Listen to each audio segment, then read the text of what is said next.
My name is Lindsay Ashworth. I'm the Sexual Violence Response Manager at the Arizona Coalition to End Sexual and Domestic Violence. So since 2015, the Governor's Office of Youth, Faith, and Family and the Coalition have been partners on the Grants to Encourage Arrest Policies and Enforcement of Protection Orders project. And one of the deliverables of this grant was to update the 2001 Arizona Recommended Guidelines for Coordinated Community Response to Sexual Assault. Those guidelines are up on our website, so feel free to check those out in conjunction with this webinar.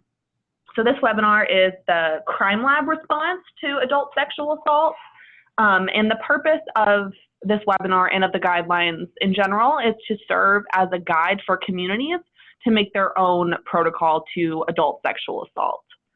And so each of these webinars are hosted by ACES-DV in the Governor's Office, and we have invited experts in the field of each one of these sections to present on their sections. And so with that, I'm going to go ahead and turn it over to the experts in the field in our state.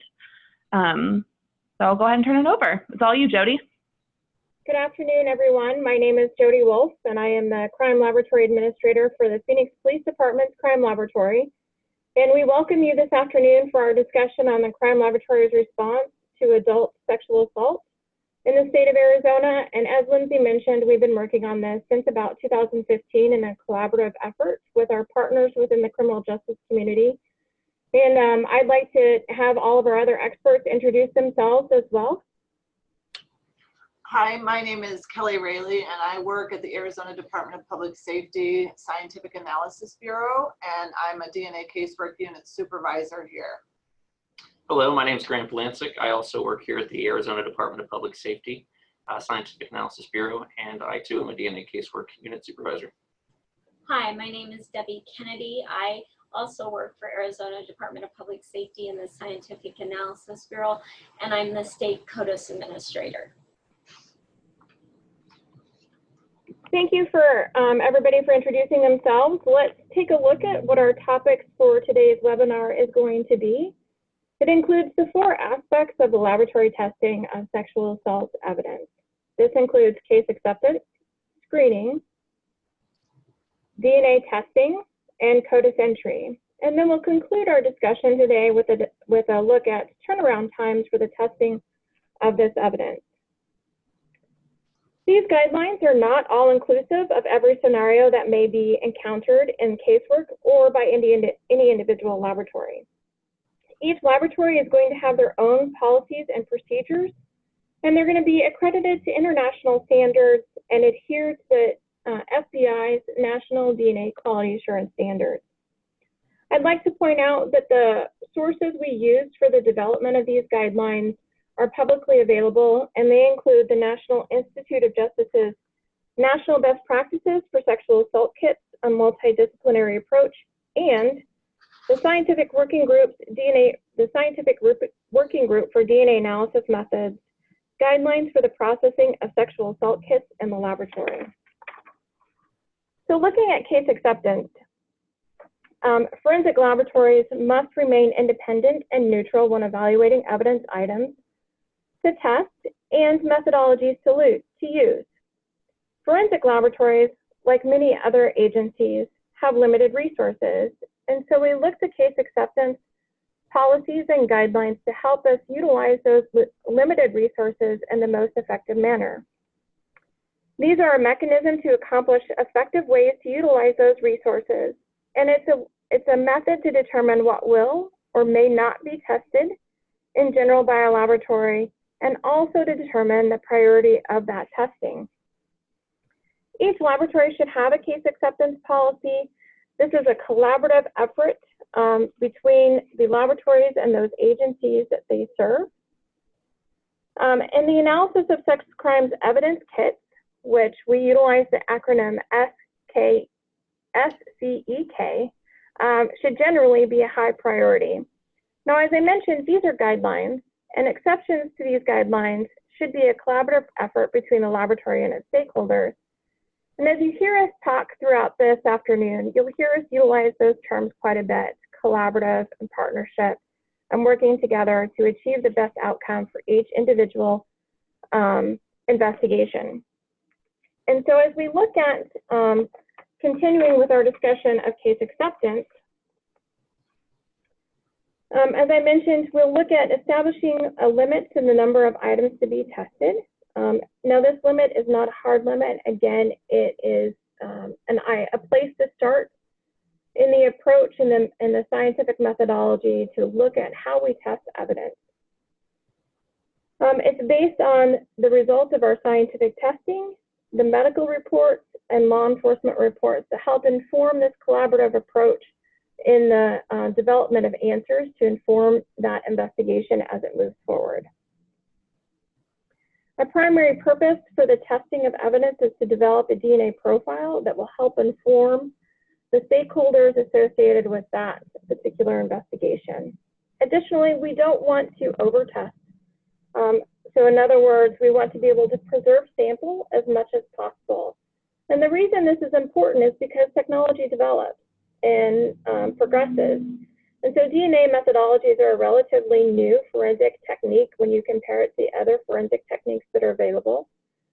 And so when we look at evidence, we know that tomorrow's technology is going to be better today than today's technology. And so if we consume all the samples, then there won't be anything to test when we have better technology. And to give you an example, in our own agency, one of the oldest sexual assault kits that we're looking at testing is one from a 1978 homicide.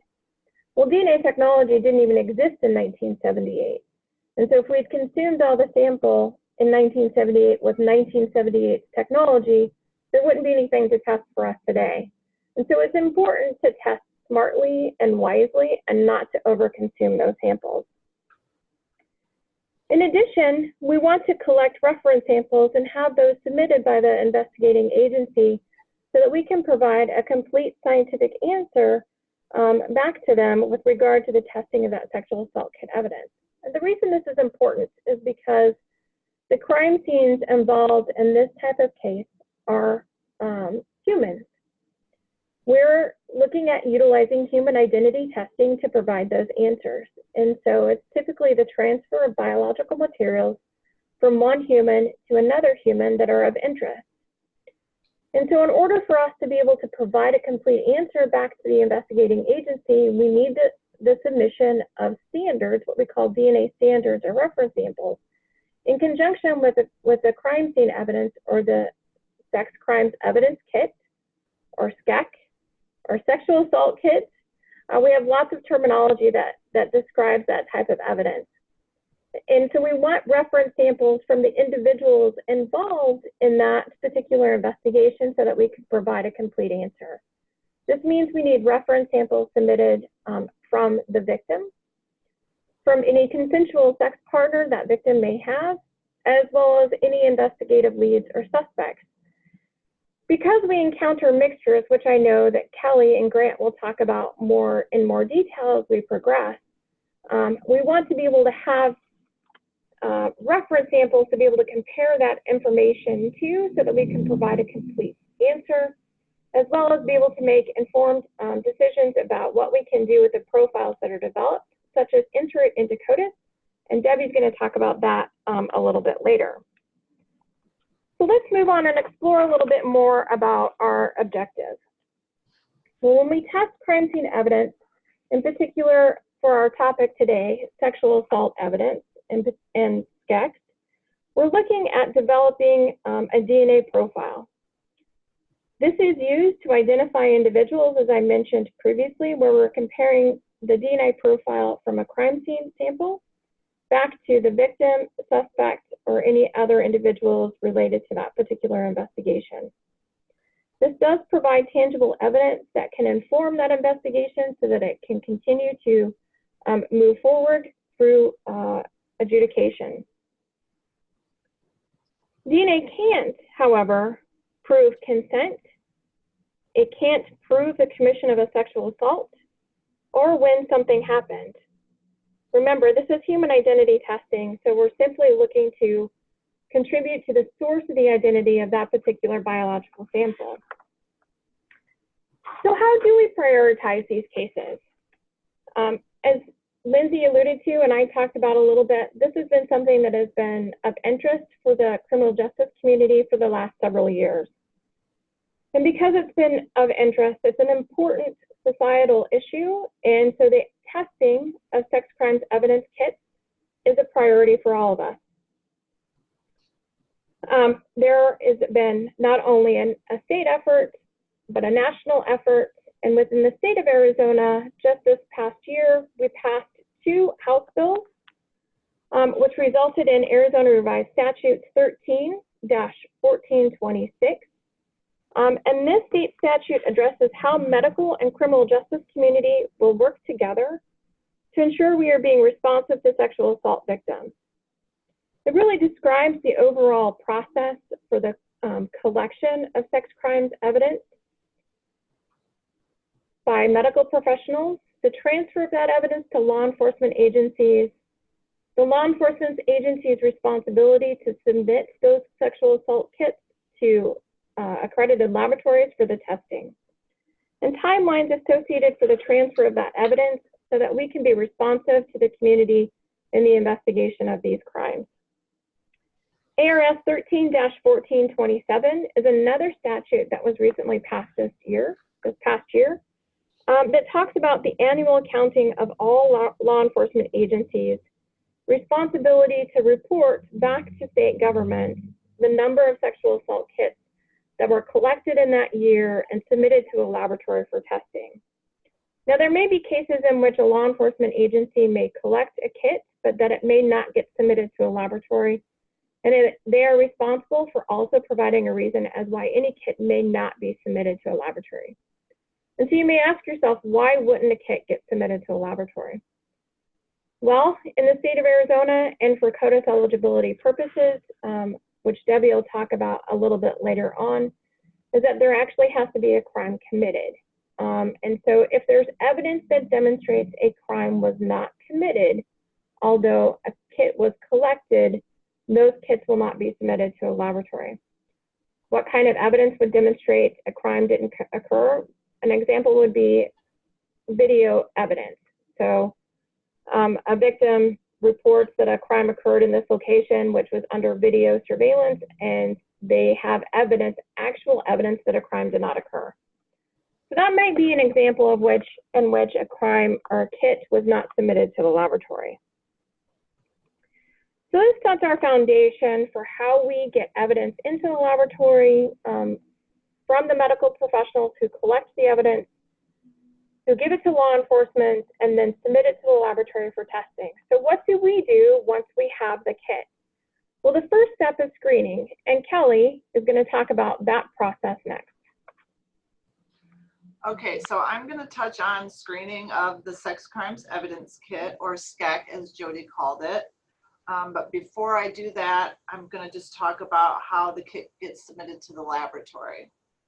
In order to help laboratories prioritize and streamline processing of sex crime evidence kits, the evidence collection kit should be packaged separately from and submitted to your local lab prior to other sex assault evidence items, including clothing collected at the time of the SCEK collection.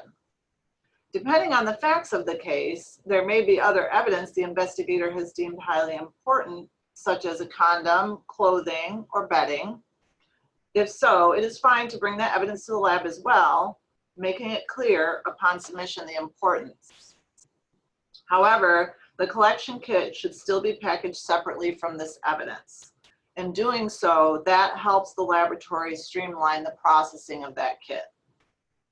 Equally important is submission of the evidence collection kit medical history report or a brief synopsis to the lab, or you can provide both. This is required to help the lab understand the facts of the case and be more effective when screening the evidence. If neither of these is provided to the laboratory upon submission of the kit, the laboratory may return the kit to the requesting agency. Likewise, the kit should be resubmitted to the laboratory for analysis once the required information becomes available. When there is a known consensual sex partner, the submitting agency should provide this information upon submission of the kit, or at the very least when it becomes available to them.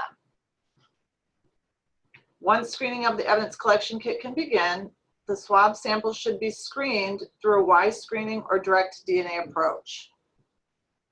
The lab uses a Y screening or direct DNA method when kit samples are collected from a female and detection of male DNA is relevant to the case.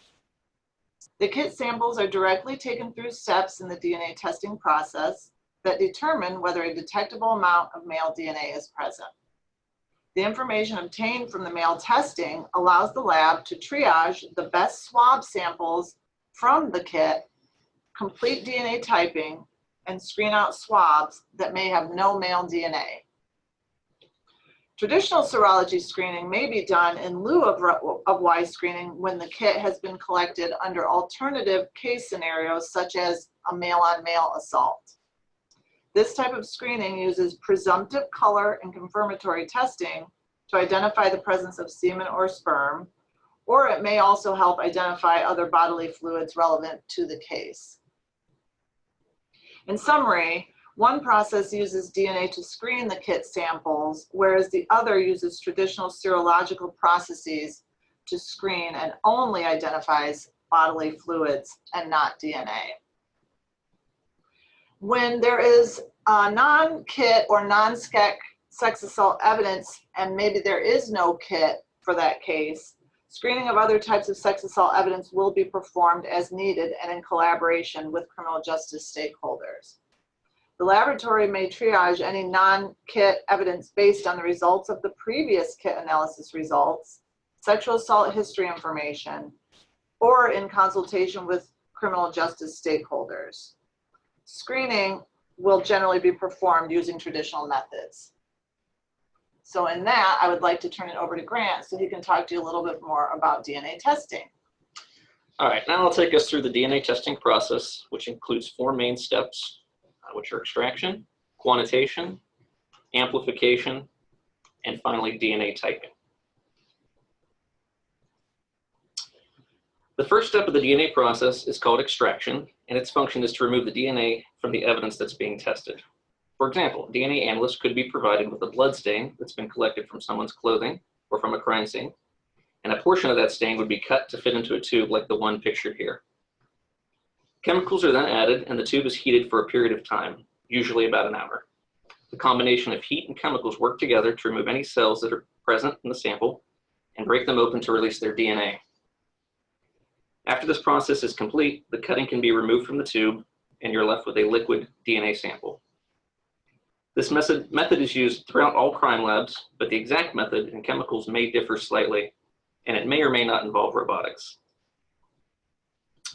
Typically, this extraction is used for sexual assault samples that may contain blood, saliva, possibly from kissing or biting, or just DNA that's from touching or grabbing. The other type of extraction that is very commonly used, especially with sexual assault evidence, is called the differential extraction. This method is used specifically when an item of evidence has sperm present or is expected to have sperm present based on the case history that's provided. For instance, a traditional serology screening of a victim's underwear might find sperm cells using a microscope.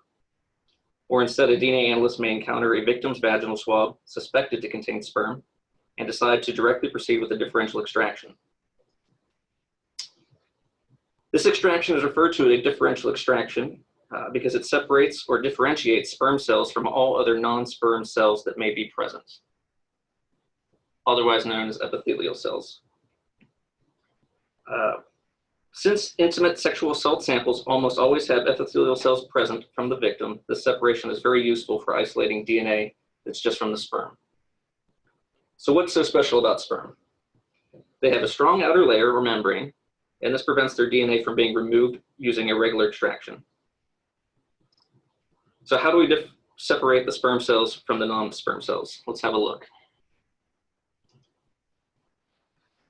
First, we're going to start off with a tube containing a mixture of sperm cells, represented by the pink dots with the squiggly tails, and non-sperm cells, represented by the larger green circles with the pink centers. Very similar to a regular extraction, chemicals will be added, but they will only break open the non-sperm cells and release their DNA into the solution. Once the non-sperm cells are released, The tube is spun at high speeds, which creates a pellet of sperm cells at the bottom of the tube, and the non-sperm cell DNA will remain floating in the solution. This DNA can now be removed from with the surrounding liquid and transferred to a new clean tube. This will become our non-sperm fraction. The cells that are left behind in this original tube become our sperm fraction. Finally, another round of chemicals are added to the sperm fraction with the addition of a reducing agent called DTT, which is strong enough to break through the sperm's outer layer and finally release their DNA. So that's the end of the extraction process. After that, we're going to move on to quantitation. And this step is a test to determine the amount of DNA present in the sample, and it's done using a validated kit and method. There are a variety of kits available, and several of them will determine a sample's total DNA concentration, as well as just the male DNA concentration. These concentrations can be very useful to the DNA analyst in determining how to proceed with the remaining DNA process. The lab may even establish thresholds for minimum amounts of DNA needed to develop a DNA profile. If a sample falls below this threshold, the remaining DNA process may be discontinued at this step. However, if there is adequate DNA present, the sample moves on to the third step called amplification. During this step, the sample can be processed with two different kinds of kits. One is for autosomal STR testing, which is most commonly thought of when it comes to DNA analysis. The other is for YSTR testing, which will only work with male DNA. STR testing is usually the preferred method because it produces much more unique DNA results. Everyone's autosomal or STR DNA is unique, so it's a much better tool for comparing a person's DNA to an evidence sample's DNA. However, depending on the sample, there might not be enough male DNA present for a successful STR test, or there might be a good amount of male DNA present, but there may also be a lot of female DNA present. In these situations, YSTR testing becomes the preferred route. YSTRs are not as unique as STRs in the fact that many males share the same YSTR DNA profile. A man's father, son, uncle, and nephew can all have the same YSTR profile because of the way YSTRs are inherited. In some cases, both STR and YSTR testing are performed on the same sample. But whichever kit is selected, the amplification process is essentially the same. Depending on the sample's DNA concentration, an appropriate amount is taken and added to a new tube with chemicals that make copies of the DNA. However, not all of the DNA is copied, only very specific spots or locations. And each location that is copied is assigned a color. This is very important for the last part of the DNA process. After amplification is finished, the fourth step is called DNA typing, and it is done using an instrument called the genetic analyzer. The sample, now filled with copied DNA, is put through this instrument, which is able to sort out the different colored locations from the amplification. Once sorted, it is translated into a final DNA profile, seen pictured here as a graph. Now, this is an example of an STR profile from just one person. And if you notice, there are many different locations represented, and they are spread across 5 different colors. At each location, there are either 1 or 2 peaks present. That's because we inherit half of our DNA from mom and the other half from dad. So that's why most locations will have 2 peaks. However, sometimes mom and dad give us the same DNA at a location, and you only end up with 1 peak. To the left of this graph, there is a chart commonly used, and it's a collection of all of the numbers there on the graph. This allows the DNA analyst to easily compare DNA from an evidence sample to that of a DNA sample from an individual.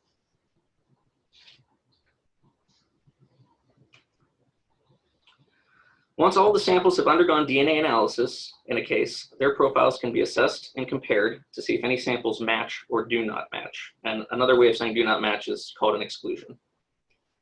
Sometimes incomplete DNA profiles and mixtures of multiple DNA profiles are encountered. These samples need to be more closely assessed and can still be used for matches and exclusions. However, these profiles may also be deemed inconclusive, which means they are not suitable for any kind of comparison. This is usually the result of a profile that is too incomplete, or there are too many DNA profiles present within the sample. After all the assessments and comparisons have been completed, the analyst will issue a report documenting the findings and results.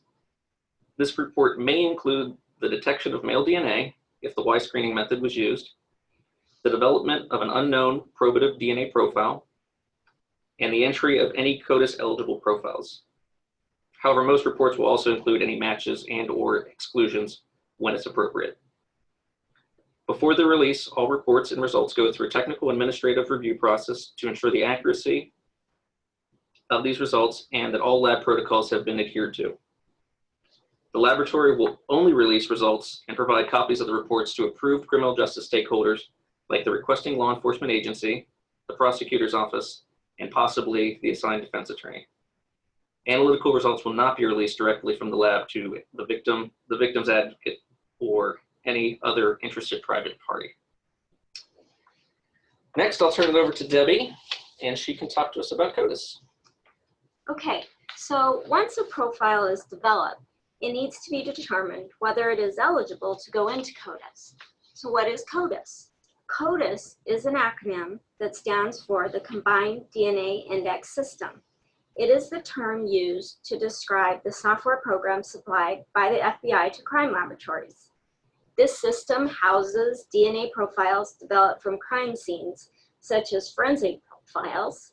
It houses DNA profiles from convicted offenders and arrestees that are called database profiles, and DNA profiles from missing person types of samples. What types of profiles are eligible to go into CODIS? Well, a forensic profile is eligible, provided that it is from a crime scene, crime scene evidence, and it is attributable to a putative perpetrator. In a sexual assault case, if there is a consensual sex partner, a sample from the consensual sex partner must be requested prior to the forensic profile being entered into CODIS. Database profiles from offenders and arrestees may be entered into CODIS. Their entry of these profiles is dependent on each state's statutes. These statutes govern what types of crimes that samples are collected for from offenders and arrestees may be entered into CODIS. Missing person profiles are also eligible to be entered into CODIS if they are from unidentified human remains, relatives of missing persons, or missing persons. Not only the type of profile, but also the quality of the profile determines CODIS eligibility and to which level the profile will be maintained and searched within the CODIS program. There are 3 levels of CODIS. There's a national level called INDIS, which is the National DNA Index System. There's a state level called SDIS, which is the State DNA Index System. And there's a local level called LDIS, which is the Local DNA Index System. If the profile developed meets the requirements to go to the national level, it will be entered into the appropriate category and uploaded to both the state and national levels. If the profile developed does not meet the requirements to go to the national level, but does meet the requirements to go to the state level, it will be entered into the appropriate category and uploaded to the state level. If the profile developed does not meet neither the national nor the state level requirements, it may be possible to enter the profile at a local level. Once it is determined that a profile can be entered into CODIS and it is entered at the appropriate level, searches are performed using the software program. These searches allow comparison of crime scene DNA forensic profiles against other crime scene DNA forensic profiles, which could help to identify serial criminals. These searches also allow comparison of crime scene DNA forensic profiles against database DNA profiles, such as convicted offenders and arrestees, to help provide the investigators with the identity of the punitive perpetrator. These searches also allow the comparison of unidentified human remains to relatives of missing persons or missing persons to aid in the identity of missing persons or the identity of the unidentified human remains. Once the searches are performed, If an unsolved forensic profile matches to a forensic profile and the match is confirmed, this is called a forensic hit. The laboratories involved in the hit will release the law enforcement information to each of the agencies so they can begin collaboration. If an unsolved forensic profile matches to a database profile and the match has gone through the appropriate confirmation process, this is an offender or an arrestee hit. The database laboratory will be releasing the name of the individual to the law enforcement agency. If unidentified human remains match to relatives of missing persons or missing persons, and the match has gone through the appropriate confirmation process, this is a missing person type hit. The identity of the remains or the person will be released to the law enforcement agency. There are two very important points to note. In an offender or an arrestee hit, it is up to the law enforcement agency to collect a reference sample from the individual named by the database laboratory. They must submit the sample to be analyzed by the laboratory that produced the forensic profile. This is so a statistical interpretation can be made for court purposes. It is also important to note that if an individual named is determined to be the consensual sex partner, the laboratory must be notified so that the profile can be removed from CODIS. The end goal of CODIS is to provide investigative assistance to its stakeholders.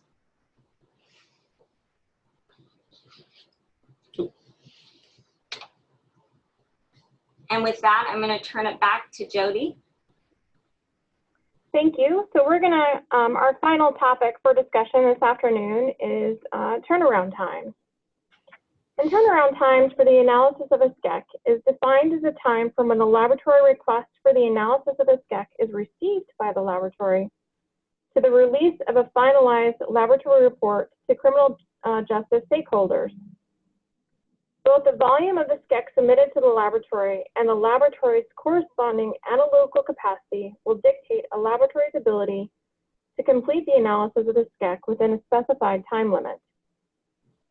The existence of a backlog of items pending DNA analysis in the laboratory will also impact the ability to achieve ideal turnaround time. The laboratory will utilize existing resources to process SCEKs as a priority assignment within their system and complete the analysis accordingly. If the laboratory does not have sufficient resources to meet the demand of casework being submitted to the laboratory, regardless of case type, whether it's a sexual assault, homicide, or property crime, delays in the analysis of evidence will occur. We utilize the resources to the best of our ability, incorporating all of the guidelines that we've discussed today. And so in conclusion, I'd like to share with you a list of all of the laboratories in the state of Arizona that participate in DNA testing of SCEK evidence. This includes the 4 regional laboratories of the Arizona Department of Public Safety. They have a central lab, a northern regional lab, a southern regional lab, and then the western regional lab. We have a DNA laboratory in Mesa, Phoenix, Scottsdale, and Tucson. All these laboratories contributed to the work product that you see here today and the state's guidelines with a specific emphasis on the processing of DNA testing for SCEK evidence. And we'd like to thank all of those laboratories and all the individuals that contributed to the development of these guidelines, as well as to our partners in the criminal justice community in being able to put together a comprehensive response, community response to sexual assault, adult sexual assault.